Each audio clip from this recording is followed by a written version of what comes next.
नंदुरबार जिल्ह्यातील दिव्यांग सक्षमीकरण विभागामार्फत दिव्यांग नोंदणी मोहीम सुरू।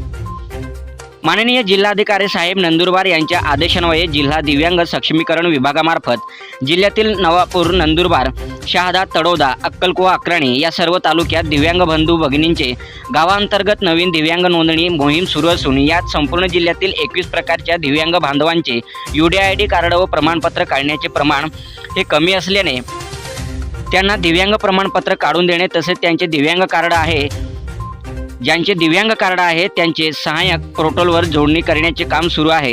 सदर काम हे 31 मार्च 2026 पर्यंत पूर्ण करण्याचे आदेशित केले आहे। ज्या बांधवाचे दिव्यांगत्व प्रमाणपत्र व UDID कार्ड नाहीत अशा सर्व दिव्यांग व्यक्तींचे मोहीम स्वरूपात UDID कार्ड काढणे सुरू आहे। यासाठी दिव्यांग सक्षमीकरण अधिकारी तथा पालक अधिकारी श्री नंदकिशोर सूर्यवंशी साहेब व राष्ट्रीय दिव्यांग विकास महासंघाचे राज्य उपाध्यक्ष श्री शिवाजीराव मोरे, प्रहार दिव्यांग संघटनेच्या Shaila Patel madam, youth for job या संघटनेच्या प्रियंका पानपाटील तसेच दिव्यांग संघटनेचे पदाधिकारी, कार्यकर्ते, सर्वेक्षक युद्ध पातळीवर दिव्यांगांची नोंदणी करीत आहेत। सातपुडा न्यूज वाहिनी, नंदुरबार।